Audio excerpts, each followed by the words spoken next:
ઉપદેશ રાણા સહિત હિન્દુ નેતાઓને ધમકી આપવા મામલે વધુ એકને ક્રાઇમ બ્રાન્ચે મહારાષ્ટ્રના નાંદેડથી પકડી પાડ્યો છે। પકડાયેલા શખ્સનું નામ શકીલ સત્તાર શેખ ઉર્ફે રઝા છે। આરોપી મૌલવી મોહમ્મદ સોહેલ અબુબકર ટિમોલ અને બિહારના મુઝફ્ફરપુરનો મોહમ્મદ અલી સાથે શકીલ શેખ સોશિયલ મીડિયાથી સંપર્કમાં હતો। હિન્દુ નેતાઓને મારી નાખવાની ધમકી આપવાના કેસમાં સુરત ક્રાઇમ બ્રાન્ચ દ્વારા ત્રીજા આરોપીને મહારાષ્ટ્રના નાંદેડથી ગિરફ્તાર કરીને સુરત લાવી હતી, જેને આજે કોર્ટમાં રજૂ કરાતા કોર્ટે એના 10 દિવસના રિમાન્ડ મંજૂર કર્યા છે। દરમિયાન મૌલવી દ્વારા કથિત રીતે ધમકી આપતા વિડીયોમાં સનાતન સંઘના રાષ્ટ્રીય અધ્યક્ષ ઉપદેશ રાણાને પણ શકીલ શેખે ધમકી આપી હતી। મૌલવીએ સોશિયલ મીડિયા પર કોમેન્ટ કરી હતી, જે કોમેન્ટમાં શકીલ શેખે મેસેજ કર્યો હતો, જે મેસેજ આધારે મૌલવી અને મોહમ્મદ અલીના સંપર્કમાં આવ્યો હતો। પછી એકબીજાનો મોબાઈલ નંબર આપી વોટ્સએપ ગ્રુપ બનાવ્યું હતું। અત્યાર સુધીમાં ક્રાઇમ બ્રાન્ચે મૌલવી સહિત 3ની ધરપકડ કરી છે। કઠોરના મૌલવીનો સાગરિત એવો બિહારના મુઝફ્ફરપુરના મોહમ્મદ અલીને બોગસ ડોક્યુમેન્ટ બનાવી તેના આધારે નેપાળની નાગરિકતા મેળવી લીધી હતી। મોહમ્મદ અલીએ નેપાળી નાગરિકત્વ મેળવી તે પાકિસ્તાન પણ ગયો હોવાની આશંકા ક્રાઇમ બ્રાન્ચને લાગી રહી છે। મોહમ્મદ અલીના મોબાઈલમાંથી 40થી વધુ મોબાઈલ નંબરો પાકિસ્તાનના મળી આવ્યા છે। હાલમાં ક્રાઇમ બ્રાન્ચે તેની પાસેથી નેપાળના કેટલાક ડોક્યુમેન્ટો અને આધાર કાર્ડ પણ કબજે કર્યા છે। આરોપી મોહમ્મદ અલીના પિતાની નેપાળમાં કાપડની દુકાન છે। ક્રાઇમ બ્રાન્ચે મોહમ્મદ અલીને કોર્ટમાં રજૂ કરતા 12 દિવસના પોલીસ રિમાન્ડ આપ્યા છે। આજે મોહમ્મદ અલીની પૂછપરછ કરવા માટે સેન્ટ્રલ આઈબી, એનઆઈએ, રો, એટીએસ સહિતની સુરક્ષા એજન્સીઓ સુરત આવશે। આના સહિત એનઆઈએ સહિતની એજન્સીઓ શકીલ સત્તર શેખની પણ પૂછપરછ કરી શકે છે। તો હવામાન વિભાગની આગાહીને અનુલક્ષીને તારીખ 12મી મે થી 16મી મે દરમિયાન ઉત્તર ગુજરાત સહિત દક્ષિણ ગુજરાતના નવસારી, વલસાડ, ડાંગ, નર્મદા, તાપી, સુરત જિલ્લાઓમાં છૂટાછવાયા વરસાદની આગાહી વ્યક્ત કરવામાં આવી છે। ત્યારે વાદળછાયું વાતાવરણ અને વરસાદને અનુલક્ષીને ખેડૂતોએ પાકના રક્ષણ માટે તકેદારીના પગલાં લેવા રાજ્યના ખેડૂતોને અનુરોધ કરવામાં આવ્યો છે। રાજ્યના હવામાન વિભાગ દ્વારા ફરી એક વખત કમોસમી વરસાદની આગાહી કરવામાં આવી છે। મે મહિનાના મધ્યમાં વરસાદ વરસી શકે તેવી શક્યતા વ્યક્ત કરવામાં આવી રહી છે, જેને પગલે રાજ્ય સરકાર દ્વારા ખેડૂતોને અગમચેતીના ભાગરૂપે સતર્ક થઈ જવા અનુરોધ કરાયો છે। કમોસમી વરસાદથી થતા પાક નુકસાનીથી બચવા માટે ખેડૂતોના ખેત ઉત્પાદિત પાક ખેતરમાં કાપણી કરેલો પાક ખુલ્લો હોય તો તેને તાત્કાલિક સલામત સ્થળે ખસેડવાની કાર્યવાહી કરવી અથવા પ્લાસ્ટિક કે તાડપત્રીથી યોગ્ય રીતે ઢાંકી દેવો। ઢગલાની ફરતે મોટી પાળો બનાવી વરસાદનું પાણી ઢગલાની નીચે જતું અટકાવવું। જંતુનાશક દવા અને ખાતરનો ઉપયોગ આ સમયગાળા પૂરતો ટાળવો જેવા સૂચનો કૃષિ વિભાગ દ્વારા કરવામાં આવ્યા છે। હવામાન વિભાગ દ્વારા જ્યારે વરસાદની આગાહી કરવામાં આવે છે ત્યારે સૌથી વધુ ચિંતા જગતના તાતને થતી હોય છે।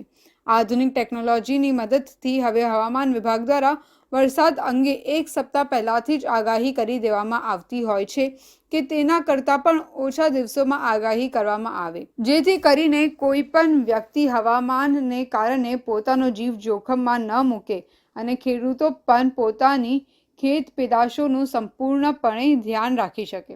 ખાતર અને બિયારણના વિક્રેતાઓએ જથ્થો પડે નહીં તે મુજબ ગોડાઉનમાં સુરક્ષિત રાખવા, એપીએમસીમાં વેપારી અને ખેડૂત મિત્રોએ કાળજી રાખી આગોતરા સાવચેતીના પગલાં લેવા અનુરોધ કરવામાં આવ્યો છે। એપીએમસીમાં અનાજ અને ખેત પેદાશો સુરક્ષિત રાખવા, એપીએમસીમાં વેચાણ અર્થે આવતી પેદાશો આ દિવસો દરમિયાન ટાળવી અથવા સુરક્ષિત રાખવી એવી સૂચના પણ આપવામાં આવી છે। તો હવામાન વિભાગ દ્વારા દક્ષિણ ગુજરાતમાં આગામી 3 દિવસ સુધી ભારે પવનો સાથે વરસાદની આગાહી કરવામાં આવી છે, જેના ભાગરૂપે સુરત શહેર ફાયર વિભાગ એલર્ટ મોડ પર છે। ફાયર વિભાગ દ્વારા એક્સ્ટ્રા એક કંટ્રોલ રૂમ ઊભું કરવામાં આવ્યું છે। ગત રોજ રાત્રે સમગ્ર સુરત શહેરમાં ભારે પવનો ફૂંકાયા હતા। જેમાં રાત્રે 10 વાગ્યાથી લઈને સવારે 5 વાગ્યા સુધી સમગ્ર સુરત શહેરમાં 18 જેટલા વૃક્ષ ધારાશાયી થયા હતા. જોકે આ વૃક્ષ ધારાશાયી થયા તેમાં કોઈ પ્રકારની જાનહાનિ થઈ ન હતી. સુરત મહાનગરપાલિકાના ફાયર બ્રિગેડ વિભાગ દ્વારા કોઈ પણ પરિસ્થિતિ સર્જાય તો તેને પહોંચી વળવા માટે યોગ્ય વ્યવસ્થા કરવામાં આવી છે. તાત્કાલિક ધોરણે ફાયર બ્રિગેડ દ્વારા અલગથી કંટ્રોલ રૂમ ઊભો કરી દેવામાં આવ્યો છે, જેથી કરીને ભારે વરસાદ કે પવન સમયે સર્જાતી ખાના ખરાબી વખતે તાત્કાલિક મદદ રવાના કરી શકાય. ફાયર કંટ્રોલ રૂમ અધિકારી દીપલ્સ કપાલે કહ્યું કે તાત્કાલિક આ વ્યવસ્થા ઊભી કરવામાં આવી છે. તમામ કર્મચારીઓ એલર્ટ મોડ પર રાખી દેવામાં આવ્યા છે, જેથી કોઈ પણ કામગીરી હોય તો તાત્કાલિક કરી શકાય.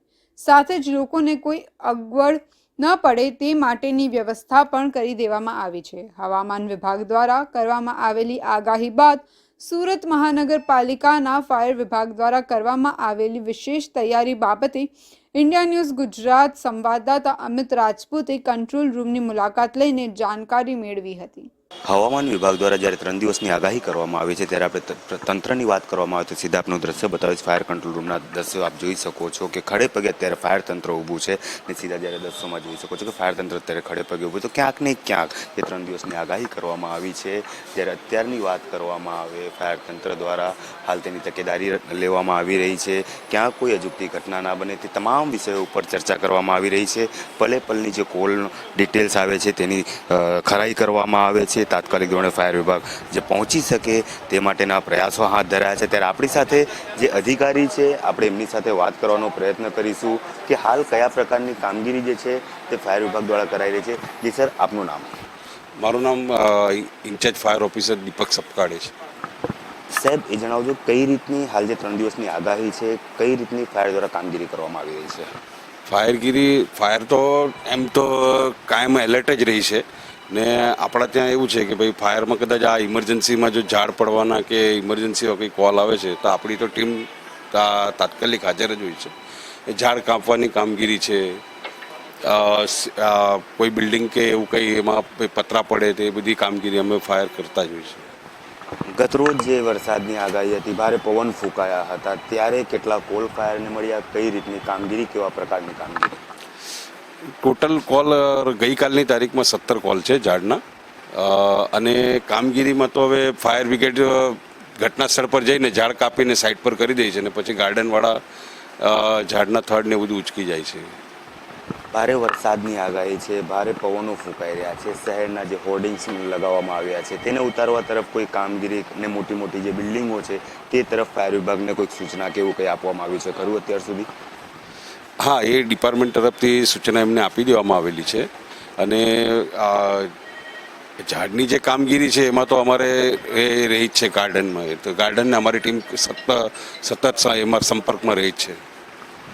આપણી સાથે ફાયર ઓફિસર જોડાયા હતા અને તેમને ક્યાંક ને ક્યાંક કહ્યું જે રીતની કામગીરી હાલ ફાયર વિભાગ દ્વારા કરવામાં આવી રહી છે તે એલર્ટ મોડ પર કામગીરી કરવામાં આવી રહી છે. કારણ કે 3 દિવસની આગાહી છે ત્યારે શહેરમાં જે મોટા મોટા હોર્ડિંગ્સો લાગ્યા છે તે ઉતારવા માટે પણ સૂચનો કરવામાં આવ્યા છે અને જે મોટી મોટી બિલ્ડિંગો છે, જે ગાર્ડન વિભાગ છે એમની સાથે ફાયર વિભાગ દ્વારા રહીને સંકલનમાં કામગીરી કરવામાં આવી રહી છે. કેમેરા પર્સન રવિ વેંડે સાથે હું અમિત રાજપૂત, ઇન્ડિયા ન્યૂઝ ગુજરાત, સુરત. તો આ તરફ સુરત શહેરમાં દિવસભર કાળઝાળ ગરમી પડ્યા બાદ મોડી રાત્રે 10 વાગ્યા બાદ વાવાઝોડા સાથે કેટલાક વિસ્તારોમાં માવઠાની અસર જોવા મળી હતી, જેમાં અંદાજે 40 થી 50 કિલોમીટરની ઝડપે પવન ફૂંકાયો હતો, જેના પગલે સુરત શહેરના અલગ અલગ વિસ્તારમાં કુલ 18 વૃક્ષ તૂટી પડ્યા હતા, જેથી ફાયર વિભાગ દ્વારા આખી રાત કામગીરી કરી આ વૃક્ષોને દૂર કરવામાં આવ્યા હતા. ત્યારે અડાજણ વિસ્તારમાં એક મહાકાય વૃક્ષ ઘર પર પડ્યું હતું, જેના કારણે ભારે નુકસાની થઈ હતી. હવામાન વિભાગની આગાહી મુજબ ગત રાત્રે 10 વાગ્યા બાદ સુરતમાં પણ મિની વાવાઝોડા સાથે કેટલાક વિસ્તારમાં વરસાદ પડ્યો હતો. રાત્રે વીજળીના ચમકારા સાથે વરસાદ પડતા સુરતના કેટલાક વિસ્તારોમાં વીજળી ગુલ થઈ ગઈ હતી. હવામાનમાં આવેલા એકાએક પલટાને કારણે વાતાવરણમાં ઠંડક પ્રસરી જતા ગરમીમાં રાહત મળી હતી. ખાસ કરીને માત્ર 2 કલાકના અરસામાં જ તાપમાનમાં 10 ડિગ્રીનો નોંધપાત્ર ઘટાડો જોવા મળ્યો હતો. રાત્રે 8 કલાકે તાપમાન 34 ડિગ્રી હતું તે 10 વાગ્યાના સુધીમાં ગગડીને સીધું 24 ડિગ્રી થઈ ગયું હતું, જેમાં અંદાજે 40થી 50 કિલોમીટરની ઝડપે પવન ફૂંકાયો હતો, જેના પગલે સુરત શહેરના અલગ અલગ વિસ્તારમાં કુલ 18 વૃક્ષ તૂટી પડ્યા હતા, જેથી ફાયર વિભાગ દ્વારા આખી રાત કામગીરી કરી આ વૃક્ષોને દૂર કરવામાં આવ્યા હતા. જ્યારે અડાજણ વિસ્તારમાં એક મહાકાય વૃક્ષ ઘર પર પડ્યું હતું, જેના કારણે ભારે નુકસાની થઈ હતી. હવામાન વિભાગની આગાહી મુજબ આગામી 16 તારીખ સુધી દક્ષિણ ગુજરાત સહિત સુરતમાં કમોસમી વરસાદ અને ભારે પવન સાથે આંધી ફૂંકાવાની આગાહી કરવામાં આવી છે, જેને લઈને સુરત ફાયર વિભાગ દ્વારા આગોતરું આયોજન કરીને અલગથી કંટ્રોલ રૂમ શરૂ કરાયો છે, જેમાં ભારે પવન ફૂંકાવાથી ઝાડ પડવાની કે કોઈ પણ અકસ્માતની ઘટના બને તો વિભાગ દ્વારા ત્વરિત કાર્યવાહી કરીને રાહત બચાવ કાર્ય કરવાની તૈયારી કરવામાં આવી છે. તો ડાંગ જિલ્લામાં સોમવારે વાતાવરણમાં પલટો આવતા છૂટાછવાયા વિસ્તારોમાં કમોસમી વરસાદ થતા લોકોએ ગરમીથી રાહત મેળવી હતી, તેમજ ગઈકાલે બરફના કરા સાથે વરસેલા કમોસમી વરસાદને લઈને ખેડૂતોને લાખોનું નુકસાન થવા પામ્યું છે, ત્યારે ખેડૂતોમાં ચિંતાના વાદળો ઘેરાયા હતા. ડાંગ જિલ્લામાં બદલાયેલા મોસમને પગલે કેટલાક વિસ્તારોમાં ગરમીથી લોકો ત્રાહિમામ પોકારી ઉઠ્યા છે, ત્યારે ડાંગ જિલ્લામાં બેવડી ઋતુને કારણે લોકોમાં તાવ, શરદી, ઉધરસનો વાયરલ ફીવરનો વાવર ફાટી નીકળતા દવાખાનામાં દર્દીઓથી ઉભરાઈ ઉઠ્યા હતા. ડાંગ જિલ્લામાં સોમવારે પડેલા કમોસમી વરસાદને પગલે ડુંગળી, ઘઉં, શાકભાજી, મકાઈ અને આંબાવાડી ધરાવતા ખેડૂતોને નુકસાન થવાની દહેશત વર્તાઈ રહી છે. મેં વર્ષ 2016-17માં 150 થી 200 કલમ રોપેલી છે, જેમાં ગયા વર્ષે લાખ રૂપિયાની ઉપર 1,10,000 જેટલી કેરીનું વેચાણ થયેલ. મારે આંબાવાડીમાં દશેરો, લંગડા, કેસર, આમ્રપાલી જેવી ઝાડો રોપેલ છે મેં. અને આ વર્ષે ગઈકાલે વરસાદ જે પડ્યો, કરા જોડે, બરફના કરા જોડે વરસાદ પડ્યો તો ઘણું નુકસાન થયેલ છે. લગભગ લાખ રૂપિયા, 2 લાખની ઉપર જેવા નુકસાન થયેલ છે મારા ખેતરમાં. મારા ખેતરમાં 100 આંબાની કેરી છે, તો આમાં અડધી રાજાપુરી ને અડધી કેસર.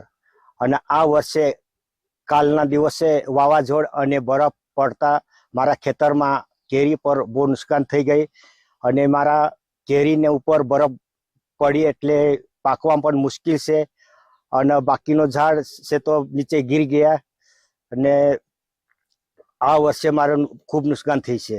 હવામાન વિભાગની આગાહીને પગલે ગતરોજ ડાંગ જિલ્લામાં બરફના કરા સાથે વરસાદ વરસ્યો હતો, ત્યારે જિલ્લાના ખેડૂતોએ તૈયાર કરેલ પાકને નુકસાન થયું છે, જેના કારણે ખેડૂતો ચિંતામાં જોવા મળી રહ્યા છે. ખેડૂતોને તૈયાર થયેલા વિવિધ કેરીના પાકને મોટા પાયે નુકસાન થયું છે. શામગહાન ખાતે રહેતા ખેડૂતની 100 થી 150 જેટલી અલગ અલગ પ્રકારની કલમ આવેલ છે, પરંતુ કરા સાથે વરસાદ વરસતા તેમના કેરી વૃક્ષ પરથી નીચે પડી ગઈ હતી, જેનાથી મોટું નુકસાન થયું હતું. ત્યારે ખેડૂતોમાં નારાજગી જોવા મળી રહી છે, તેમજ સરકાર તરફથી કોઈ મદદ મળે તે માટેની આશા તેઓ સેવી રહ્યા છે. જો કે હવે વહીવટી તંત્ર દ્વારા આ મામલે ખેડૂતોની મદદ કરવામાં આવશે કે નહીં તે તો આવનાર સમયમાં જોવું જ રહ્યું. તો હવે સમયે માવઠાના મારની. તો હવામાન ખાતા દ્વારા 13, 14 અને 15મી મે સુધી માવઠાની આગાહી કરી છે, અને આગાહીના પગલે ખેડૂતોએ ખેતરમાં ઊભો તૈયાર પાક ખેડૂતોએ કાપી પોતાના વિસ્તારમાં ભેજ દૂર કરવા ડાંગર પાથર્યું હતું, અને અચાનક રાત્રે વાવાઝોડા સાથે આવેલા વરસાદે બધું બરબાદ કરી નાખ્યું. ખેડૂતોની આંખ સામે ડાંગર પલળી ગયું, અને હાથમાં આવેલો કોળિયો છીનવાઈ જતા ખેડૂતોએ રાતા પાણી રોવાનો વારો આવ્યો છે. તો અનેક જગ્યાએ વૃક્ષો ધારાશાયી થયા છે.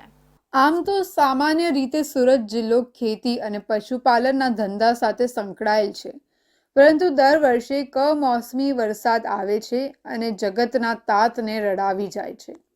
આ દ્રશ્ય જોઈ લો ઓલપાડ તાલુકાના સ્યાદલા નઘોઈ ગામના છે, જ્યાં જગતનો તાત માયુસ થઈ ગયો છે, કેમ કે હવામાન ખાતાની આગાહી બાદ ખેડૂતો ખેતરમાં ઊભો ડાંગરનો પાકની કાપણી કરી પોતાના વિસ્તારમાં લાવ્યા.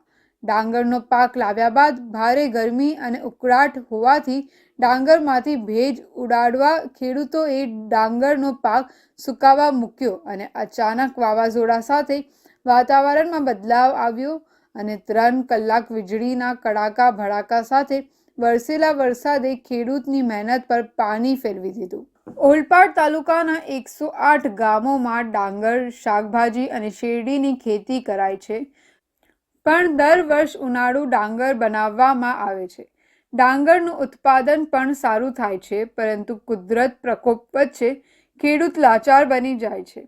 દર વર્ષે માવઠું ખેડૂતોની કમર તોડી નાખે છે. આ વર્ષે પણ ગઈકાલે રાત્રે માવઠાએ ભારે નુકસાન ઓલપાડ તાલુકામાં કર્યું છે. 70% ડાંગરનો તૈયાર ઊભો પાક ખેતરમાં છે અને 20% ડાંગરનો પાકની કાપણી કરી છે, પણ માવઠાએ કાપણી કરેલ ડાંગર અને ઊભા ડાંગરના પાકને ભારે નુકસાન કર્યું છે. ખેડૂતો પોતાની આંખ સામે પલળી ગયેલા ડાંગરને જોઈ ખેડૂત લાચાર બની ગયો છે. હવામાન વિભાગ દ્વારા કમોસમી વરસાદની આગાહી આપવામાં આવી હતી અને આગાહી પણ સાચી ઠરી હોય તેમ રાજ્યની અંદર છેલ્લા 3 દિવસથી વરસાદ વરસી રહ્યો હતો. ત્યારે ઓલપાડ તાલુકાની જો વાત કરવામાં આવે તો ઓલપાડ તાલુકામાં પણ ગત મોડી રાત્રે ભારે પવન અને વીજળીના કડાકા ભડાકા સાથે વરસાદ વરસ્યો હતો અને વરસાદને લઈને જે ખેડૂતો છે ખેડૂતો ચિંતામાં મુકાઈ ગયા હતા, કારણ કે હાલમાં ઓલપાડ તાલુકાની અંદર જે ઉનાળુ ડાંગરની જે ખેતી કરવામાં આવી હતી અને એ ખેતી જે છે જે પાક છે ડાંગર તૈયાર થઈ ગયો હતો અને ખેડૂતોએ પોતાનો જે પાક હતો એ ખેતરમાં કાપીને નાખ્યો હતો. ત્યાં તમે દ્રશ્યમાં જોઈ શકો છો કે ભારે કમોસમી વરસાદને લઈને જે ખેડૂતોનો હાથમાં આવેલો જે પાક હતો એ પાક છીનવાઈ ગયો છે, કોળિયો છીનવાઈ ગયો છે. ત્યારે ખેડૂતો જે છે એ ખેડૂતોના જે પાક પીલાઈ ગયો છે ડાંગરનો પાક એને સુકાવવાની તૈયારીઓ કરી રહ્યા છે ખેડૂતો. ત્યારે આપણી સાથે નગોઈ ગામના એક ખેડૂત છે, ખેડૂત પાસેથી આપણે જાણીશું. ગઈકાલે રાત્રે 9 વાગે જેવો આસપાસ આંધી તૂફાન હાથે ફૂલ વાવાઝોડા હાથે અચાનક કમોસમી વરસાદ ત્રાટકી ગયો. અત્યારે અમારે ડાંગર કાપવાની સિઝન ચાલી રહી છે, એટલે બધા ખેડૂતો ડાંગર કાપીને સુકાવવા માટે લાગ્યું હતું, કારણ કે આ વખતે ચૂંટણીના લીધે મજૂરો પૂરતા પ્રમાણમાં આવ્યા નથી. હજી ચૂંટણી બાકી છે મધ્યપ્રદેશ અને મહારાષ્ટ્રમાં, જેથી કરીને મજૂર ન હોવાના કારણે લોકો હાર્વેસ્ટિંગ કરીને આવી રીતના ખુલ્લી જગ્યામાં પોતાના ખેતરોમાં પોતાના વાડાઓમાં ખુલ્લી જગ્યામાં ડાંગરને સુકવવા માટે નાખ્યું હતું. પણ ગઈકાલે જે પ્રમાણે અચાનક એકદમ અચાનકથી વાવાઝોડું, કોઈ જાતનું એવું વાતાવરણ નહીં હતું કે વરસાદ આવે. અચાનક રાત્રે 9 વાગે એટલી જોરમાં વરસાદ 1 કલાક જેટલો આવ્યો, એટલી વધારે પ્રમાણેથી વરસાદ પડ્યો અને તમામ લોકોનું ડાંગર ભીજાઈ ગયું. આ લગભગ 60-70% ગામના લોકોનું ડાંગર આટલે આવી રીતના ભીજાઈ ગયું છે, કારણ કે અત્યારે આ જે ટાઈમ છે તે ડાંગર કાઢવાનો ટાઈમ છે. એટલે અમે આપના માધ્યમથી સરકારને વિનંતી કરીએ છીએ કે આ જે 5-6 ગામો છે, હાથીસા છે, કુંભારી છે, નગોઈ, સોનલાખારા, મીંડી, અસનાર જેવા ગામોમાં જે ગામોમાં નુકસાન થયું છે તે ગામોમાં સર્વે કરીને તાત્કાલિક અસરથી સહાય ચૂકવવામાં આવે, જેથી ખેડૂતોએ પોતાના મોંમાં આવેલો કોળિયો જે છીનવવાની વારો આવ્યો છે તેમાંથી થોડી ઘણી ખેડૂતોને રાહત થાય. એક બાજુ ડાંગર કાપણી કાર્ય પૂરજોશમાં ચાલી રહી હતી, ખેડૂતો મજૂરો વર્ગ પણ આવ્યા ન હતા અને હાર્વેસ્ટરથી મશીનથી ડાંગરનું જે પાક હતો એ કાપણી કરીને ખેતરમાં નાખ્યો હતો, પરંતુ કુદરતની કહેર ખેડૂતોને દેવાદાર બનાવી દીધા છે. કારણ કે હાલમાં ઓલપાડ તાલુકાની અંદર 80% લોકોનો જે ડાંગર છે એ ડાંગર કાપણી થઈને ખેતરમાં પડ્યું છે અને કેટલો ડાંગર ઊભો છે, પરંતુ ખેડૂતોને ભારે નુકસાન વેઠવાનો વારો આવ્યો છે. હાલ સરકાર સર્વે કરાવે અને ખેડૂતોને યોગ્ય વળતર મળે તેવી માંગ કરી રહ્યા છે. Mahendrasinh Mangrola, India News, Surat.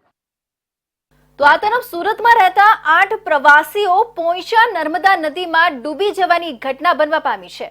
મૂળ અમરેલી જિલ્લાના વતની અને હાલ સુરતમાં રહેતા પ્રવાસીઓ પોઈચા આવ્યા હતા.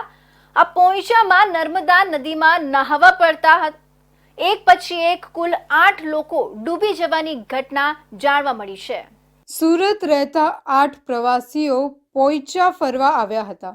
અમરેલી જિલ્લાના મૂળ વતની અને હાલ સુરત રહેતા પ્રવાસીઓ નદીમાં નાહવા પડતા પાણીમાં ગરકાવ થયા છે. બચાવો બચાવોની બૂમો ઉઠતા સ્થાનિક નાવિકો પણ બચાવવા પાણીમાં કૂદ્યા હતા. કુલ 8 પ્રવાસીઓમાં 3 નાના બાળકો હતા.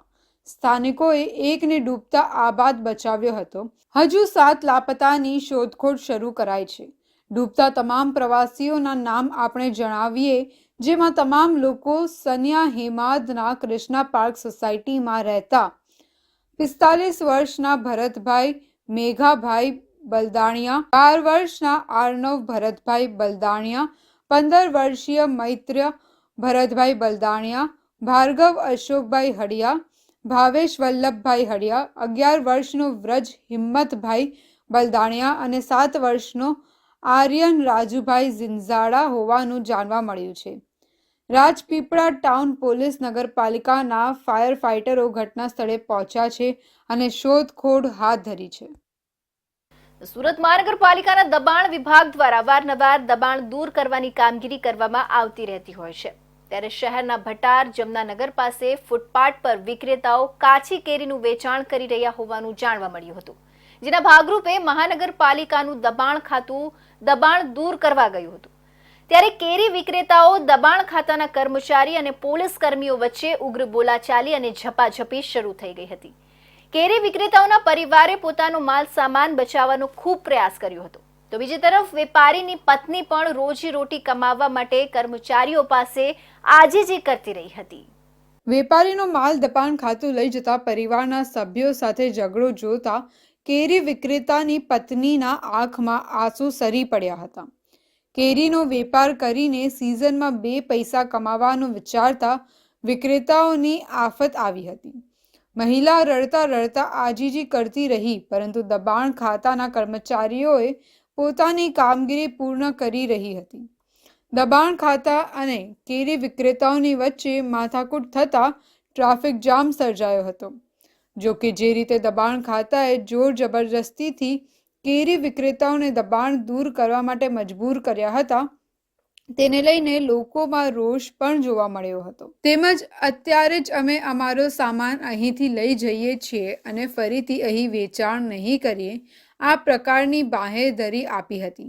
છતાં પણ દબાણ ખાતાના કેટલાક અધિકારીઓ જાણે જીદે ચડ્યા હોય તે રીતે વર્તન કરતા દેખાયા હતા.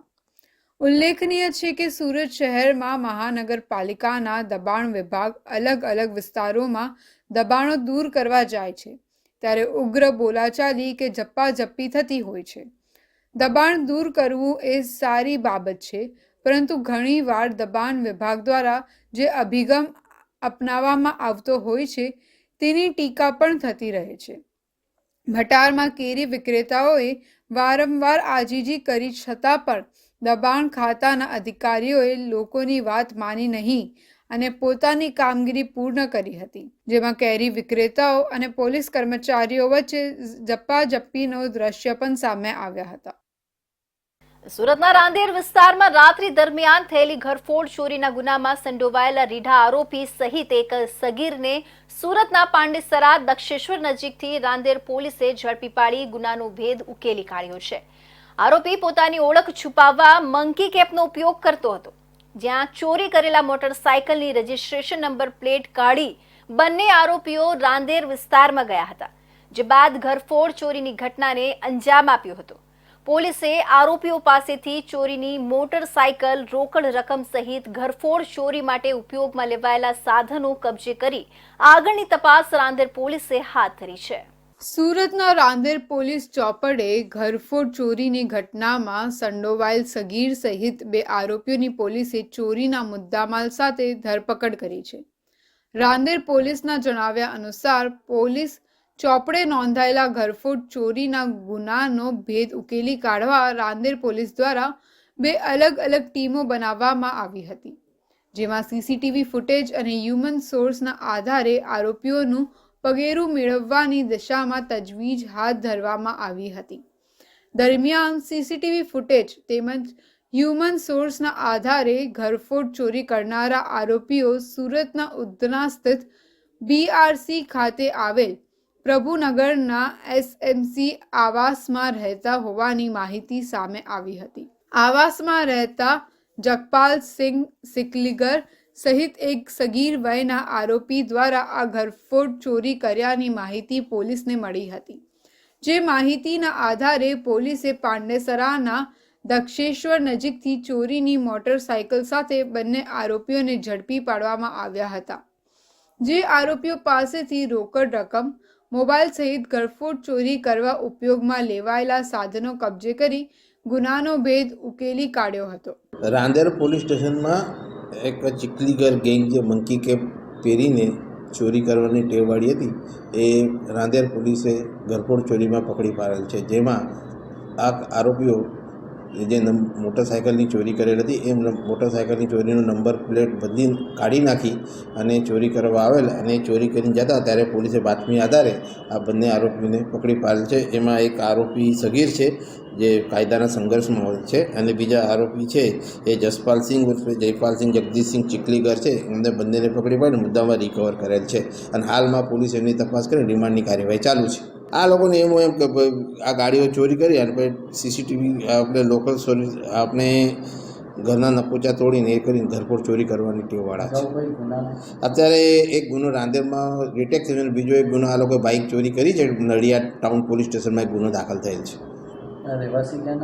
એ અત્યારે એકતાનગર નંદુરબારના છે. મૂળ અહીંયા રહે છે પણ મૂળ એકતાનગર જે કરીને છે નંદુરબાર ગુરુદ્વારા પાસે થાના છે અને અહીંયા બીઆરસી પ્રભુનગરમાં રહે છે અત્યારે અહીંયા. પોલીસ તપાસ નડિયાદ ટાઉન પોલીસ મથકમાં નોંધાયેલ ઘરફોડ ચોરીના ગુનાનો ભેદ ઉકેલી કાઢવામાં પણ પોલીસને સફળતા મળી હતી, જે આરોપીઓ પોતાની ઓળખ છતી ન થાય તે માટે મંકી કેપ પહેરી ઘરફોડ ચોરીની ઘટનાઓને અંજામ આપતા હોવાની હકીકત પૂછપરછમાં જણાવી હતી. હાલ બંને આરોપીઓની ધરપકડ કરી વધુ તપાસ રાંદેર પોલીસે હાથ ધરી છે. તો આ હતા સુરત બુલેટિનના મહત્વના સમાચાર. ફરી મળીશું નવા સમાચારો સાથે. ત્યાં સુધી રજા આપશો. નમસ્કાર.